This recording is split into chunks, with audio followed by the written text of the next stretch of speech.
여러분 안녕하세요. 저는 베이스캠프의 영어 강사 이진희라고 합니다.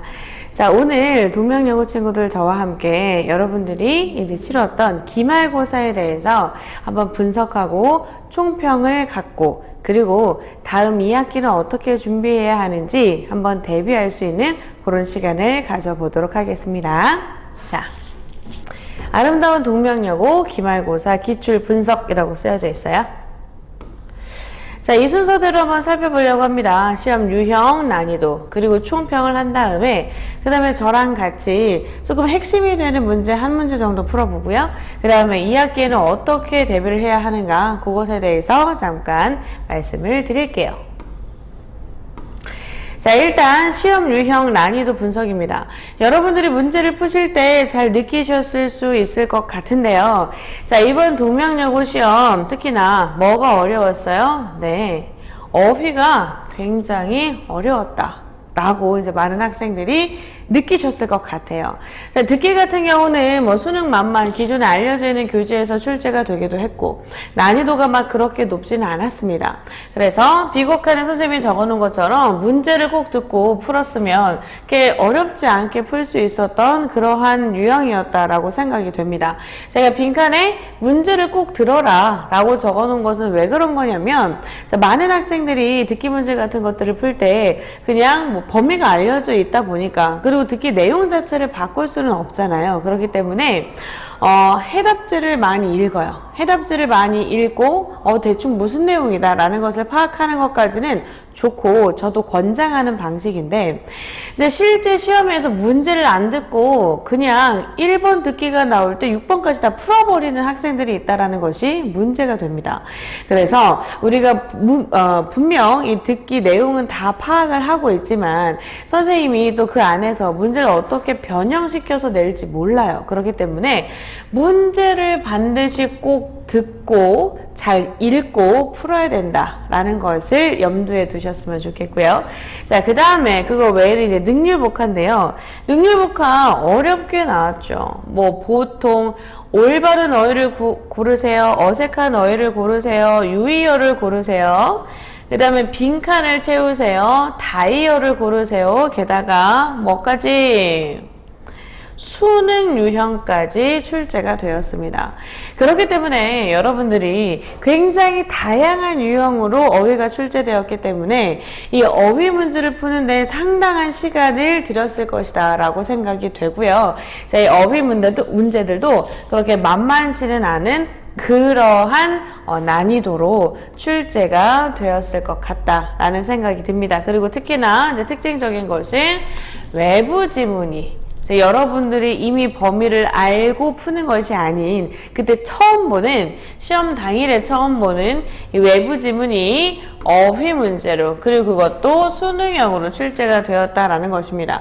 사실은 여러분들 중간고사 때도 마찬가지였어요. 중간고사 때에도 선생님도 깜짝 놀랐는데 외부 지문이 나온다고 했었나? 라는 생각을 할 정도로 약간 우리가 공부하면서 살펴보지 못했었던 그런 지문이 나와서 제가 놀랐었는데, 마찬가지예요. 이번 기말고사도 14번이, 중간고사도 마찬가지지만 14번이 이렇게 외부 지문, 그 다음에 수능형으로 출제가 되었다라고 알아주시면 되겠습니다. 어휘가 굉장히 까다로웠다. 그쵸? 자, 그 다음에 여러분들이 이제 풀어보셔서 아시겠지만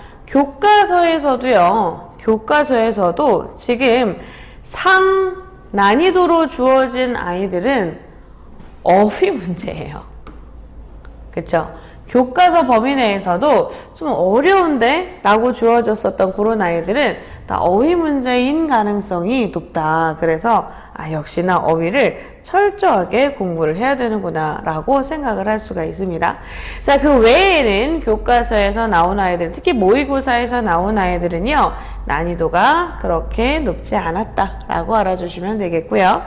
자, 그 다음에 여기에서 지금 제목 찾기 문제가 나와 있죠. 19번에. 그래서 교과서에 나와 있고 난이도는 하였지만 여러분들이 조금 속담 혹은 격언이 보기양에 등장하고 그 중에서 정답이 있었기 때문에 여러분들 요거 보기양에 나와 있는 속담이나 격언을 보고 이게 그냥 풀어서 설명되는 아이들은 속담이라고 하지 않잖아요.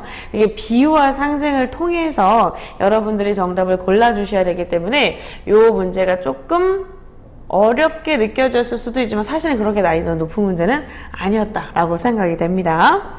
그러니까 여러분들 지금 계속 느끼셨겠지만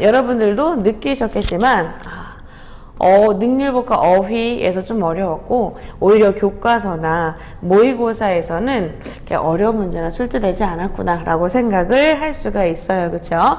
자, 근데 이제 뭐 제가 교과서 중에서 난이도 상이라고 이제 표시한 것은 사실 모두 고르기 유형이었기 때문에 교과서임에도 불구하고 이제 난이도 상의 유형으로 출제가 되었다라는 것을 알 수가 있어요. 근데 솔직히 이것도 이제 밑줄 쳐져 있는 보기양 1, 2, 3, 4, 5번은 여러분들 그렇게 어렵다, 쉽다, 뭐 헷갈린다 이렇게 어려워할 정도의 문제는 아니었어요.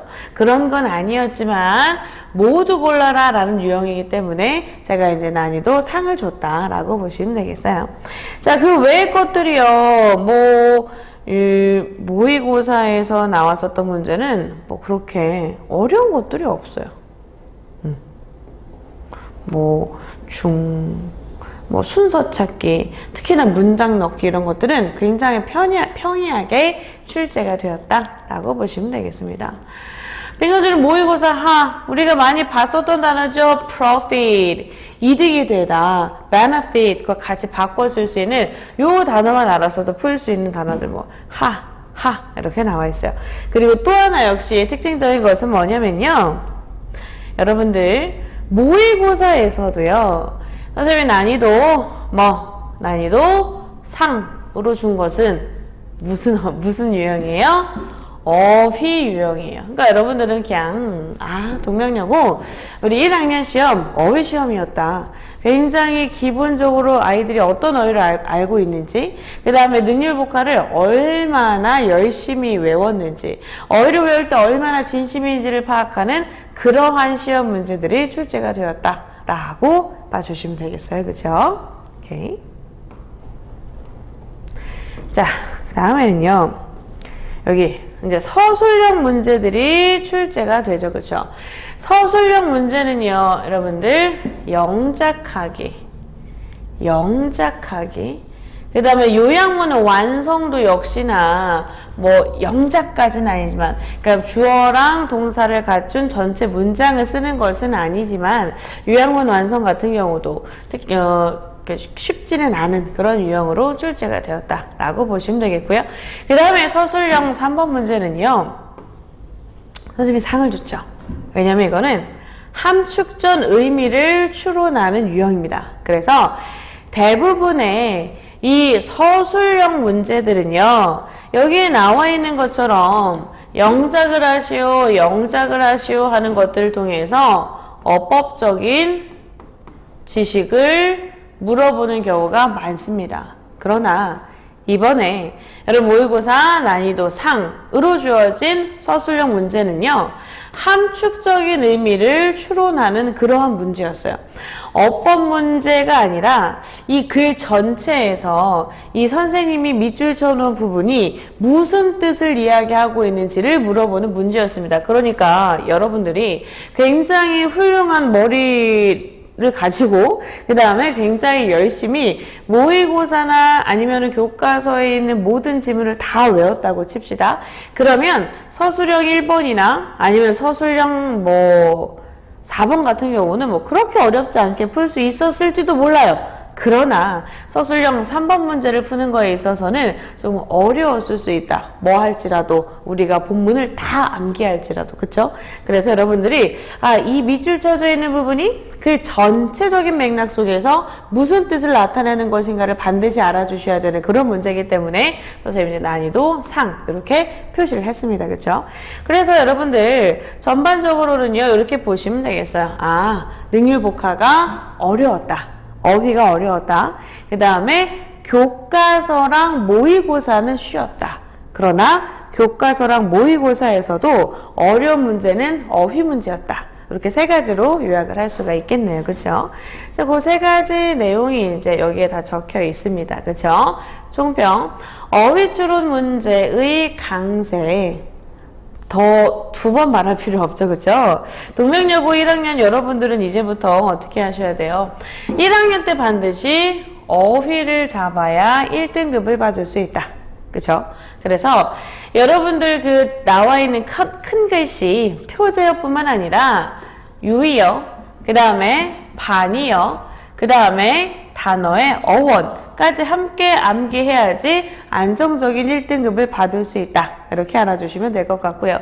자, 그 다음에요. 여러분 두 번째 특징은 뭐냐면 서술형 영작 문제의 강세라고 제가 적어드렸어요. 그렇죠? 그래서 보통은 우리가 어법적인 지식을 물어보는 것이 서술형 문제가 되는데 우리 동명여고에서는 이제 어법적인 거 플러스 그 전체 맥락 그리고 그 전체 맥락 속에서 어떤 단어가 가지는 유의어, 그러니까 어떤 단어가 가지는 그러한 기본적인 뜻과 같은 뜻을 가지고 있는 아이가 누군지 유의어까지 알아주셔야 되겠고요.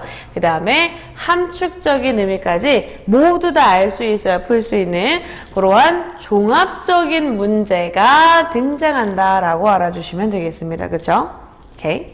자, 그러면 이제부터 여러분 저와 함께 대표적인 문제 한 문제 정도 여러분들이 문제를 풀면서 뭐야 이거 조금 어려웠는데 라고 생각을 했을 법한 우리 14번 어휘추론 문제 외부 지문이었죠. 이 14번 어휘추론 문제 저와 함께 같이 한번 보도록 할게요.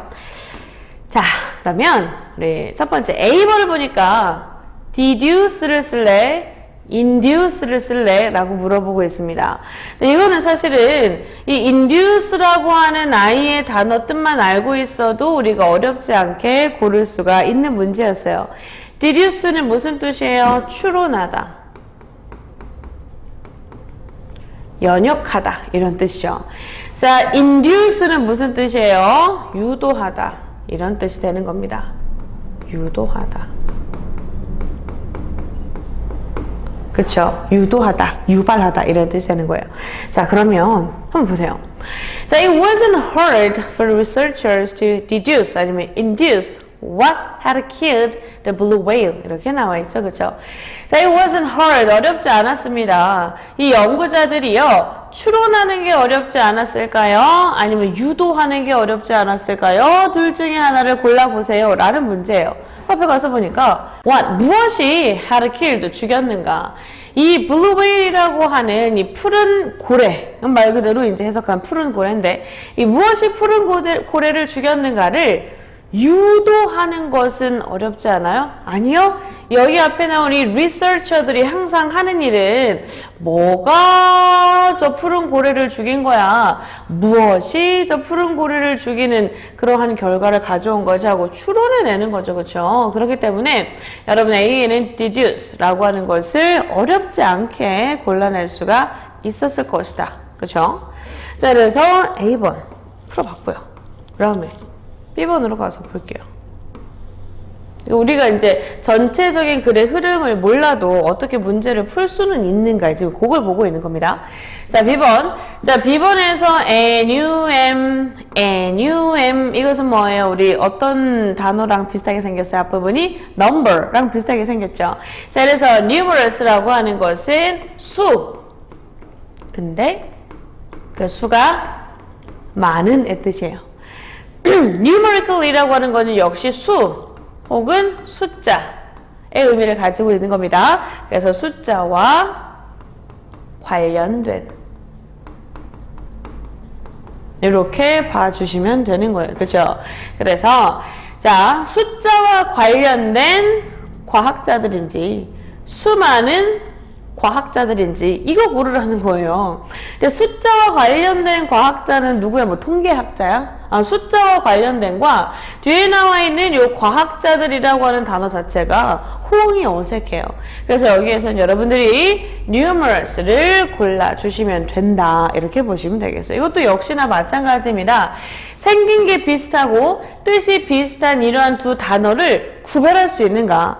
numerous가 수많은의 뜻이라는 것을 알고 있는가를 물어보는 문제였다라고 보시면 되겠어요. 그렇죠? 자, 다음. 자, C번은 조금 여러분 어려웠을 수도 있습니다. 자, C번은요. dubitable 하면 요거는 의심스러운의 뜻이에요. 의심스러운, 수상한데 라고 이야기할 때 사용하는 단어가 dubitable이 되는 겁니다. 자, 그러면 indubitable은요, 여기 앞에 이렇게 in이 붙었죠? 반대말이라는 뜻입니다. 그럼 의심스럽지 않은 건 뭐 한 거예요? 굉장히 확실한 거죠. 그래서 여기다가 확실한 아니면 명백한 이렇게 적어주시면 되는 거예요. 그쵸? 자, 그래서 여기에서는 지금 that 이하의 내용이 의심스러운 거냐 아니면 확실하고 명백한 거냐 지금 이걸 묻고 있는데요. 뒤를 보니까 must take 반드시 take steps 조치를 취해야만 한다. 먼저 반드시 조치를 취해야만 한다 라는 내용이 나와 있습니다. 그렇죠? 그래서 지금 이 blue whale을 죽이고 있는 원인을 찾아서 반드시 조치를 취해야만 합니다 라고 주장하는 글이기 때문에 여기에서는 여러분 뭘 정답으로 골라주셔야 돼요? 요 아이 명백하다. 요 아이를 정답으로 골라주시면 되겠습니다. 그렇죠?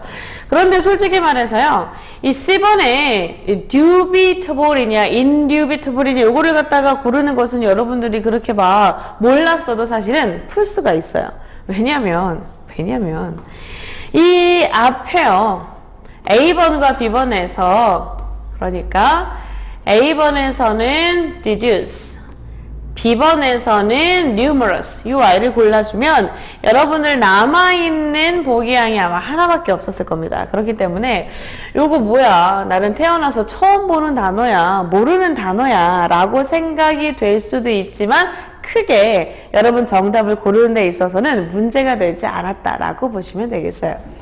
아시겠어요? 자, 이게 여러분들이 가장 어려워했었던 그 14번 외부 지문 어휘출은 문제입니다. 수능형으로 나와 있는 거죠. 그렇죠? 그런데 하나하나 따져보면 그렇게 어렵지 않게 해결할 수 있었습니다. 그렇죠? 자, 그러면 우리는 그럼 어떻게 해야지 우리 2학기를 잘 대비할 수 있는가? 이제 그것에 대해서 한번 생각을 해보도록 할게요. 자, 첫 번째, 사실 확실한 내용 파악 이렇게 적어놨어요.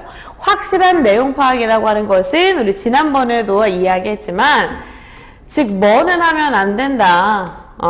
여러분들 중학교 때처럼 단순히 본문을 암기하면 안 된다라고 이야기하는 것과 똑같은 말이 되는 겁니다. 단순히 여러분들 본문을 암기해서는요, 물론 뭐 빈칸 추론 문제, 아니면 글의 순서 맞추는 문제, 이런 것들은 풀 수 있어요. 근데 그런 것들은 다 난이도 하루 주어집니다. 그러니까 열심히 암기해가지고요, 되게 쉬운 문제밖에 못 맞춰요. 네, 여러분들, 동면용어 시험은 이제 더 이상 그렇게 암기해서 풀리는 문제가 아니라 그랬어요. 안타깝게도. 여러분들 선배는 암기해서 뭐 1등급이 나오는 친구들도 많이 있었지만 더 이상은 이 단순 암기로는 해결할 수 없는 그런 문제들이다. 그렇기 때문에 이 학교나 학원에서 이 시험에 해당되는 진도를 나갈 때 굉장히 수업을 열심히 듣고요. 복습을 꼼꼼하게 하셔야 돼요. 그냥 학교 수업에서 선생님 저 너무 피곤해서 좀 잤어요. 아니면 학원에서 수업 들을 때 선생님 저 조금 뭐 좀 불성실하게 해도 시험 보기 일주일 전에 막 열심히 암기하면 되죠. 이런 생각은 이제 더 이상 할 수가 없다는 겁니다. 아시겠죠? 그렇죠? 단순 암기로는 해결할 수 없는 문제들이 대부분이다. 그러니까 그때그때 내용을 정확하게 파악하고 복습하고 의심이 나는 것은 물어보고 이제 이런 태도를 가져주셔야 되는 거예요. 자, 그 다음에 두 번째, 어휘추론. 아시겠죠? 여러분, 이 동명여고 시험은 그냥 전체가 어휘 시험이었다라고 보셔도 무방합니다. 그러니까 학교에서도요, 여러분들 그 수행평가로 어휘 시험을 봐요. 그리고 여러분들 학원을 오시면 학원에서도 여러분 예문을 통해서 어휘 시험을 봅니다. 그런 어휘 시험을 여러분들이 정말 간과하면 안 되고요. 그리고 벼락치기 할 생각하지 마시고 매일 하나씩 혹은 매일 데이 2개씩 정도는 암기를 해 주셔야 되겠다라고 보시면 되겠어요. 그래서 특히나 이제 유의어 아니면 반의어 아니면 혼동 발음 어휘와 같은 아이들을 좀 꼼꼼하게 챙기면서 어휘 주로는 정말 열심히, 그냥 열심히가 아니라 완전 열심히 어휘를 외워주셔야 된다라고 보시면 되겠어요. 서술형 영작 대비라고 되어 있습니다. 근데 이 서술형 영작 대비라고 하는 것은요, 사실상 이 선생님이 첫 번째 적어 놓았었던 확실한 내용 파악과 일맥상통하는 이야기입니다. 자, 서술형 영작 대비. 보통은 어법적인 지식을 물어보는 문제가 많이 출제가 된다라고 이야기했었어요. 그쵸? 그런데 동명여고는 그게 아니라 그랬어. 동명여고는 이제 서술형 영작이 종합적인 것을 물어보는 유형으로 출제가 된다라고 말씀을 드렸습니다. 그쵸? 그렇기 때문에 이 확실한 내용 파악이 되어 있어야 함축적인 의미도 우리가 파악을 할 수가 있단 말이죠. 그쵸? 요 같은 맥락이다라고 보시면 되겠고, 서술형 영작이 점점 어려워지는구나. 그냥 선생님께 찝어준 한두 문장 암기해서는 해결이 안 된다라고 알아주시면 되겠어요. 그쵸? 자, 그래서 저희 베이스캠프 학원에서는요, 이 아이들을 갖다가 다 종합적으로 준비를 할 수 있는 고러한 방책이 마련이 되어 있습니다. 특히나 우리 어휘추론 같은 아이들은 우리 또 어플 개인적으로 검색해서 사용하고 계시는 분들도 많을 것 같은데, 이 클래스카드라고 하는 어플을 통해서 학생들이 이제 뭐 쉬는 시간이든 아니면 밥 먹기 직전이든 아니면 화장실에 갈 때든 항상 이 어플을 사용해서 이 유의어, 반의어, 그 다음에 여기 어플에 발음도 나오니까 혼동 발음을 가진 어휘 같은 것들을 나눠서 암기를 할 수가 있고요. 자, 그 다음에 베이스캠프의 자랑이죠. 시험 직전 모의평가가 여러분들의 2학기 시험을 대비하는 데 있어서 굉장히 도움이 많이 될 겁니다. 자, 시험 직전에, 그러니까 보통 직본날이 돼요. 우리가 직전 보충이라고 부르는 그러한 직본날에 이 시험 직전 모의평가를 보게 됩니다. 자, 시험 직전 모의평가는요, 이 실제 시험과 똑같은 시간, 실제 시험과 똑같은 구성, 실제 시험과 똑같은 난이도를 가진 그런 모의평가가 되는 거예요. 특히나 실제 시험과 똑같은 구성이라 그랬죠? 뭐 포함? 듣기 포함이에요. 그래서 듣기 6문제를 포함해서 실제 시험과 똑같은 그러한 유형의 시험을 우리가 치르게 된다라고 보시면 되겠어요. 그렇죠? 실질적으로 지금까지 쌓여있는 그러한 데이터를 보니까 이 모의평가 점수 이랑 그 다음에 여러분 실제 시험 점수가 거의 일치합니다. 그러니까 시험 직전에 모의평가를 봤는데 내가 시간이 부족했어. 그럼 나 좀 빨리 풀어야 되겠다. 실제 모의평가를 봤는데 나 듣기를 2개 틀렸어. 듣기 스크립트 한 번 더 봐야 되겠는데? 나 실질적으로 시험 직전에 모의평가를 봤는데 난이도가 너무 어려워가지고 능률복화해서 다 틀렸어. 그럼 능률복화 한 번 더 보고 가셔야 돼요. 그쵸? 그러니까 보통 우리가 아주 운이 나빠서 이번처럼 영어 시험이 첫째 날이 아니라면 보통 직보는 뭐 점심 먹고 오후 1시, 뭐 2시 이때부터 시작을 하게 되죠.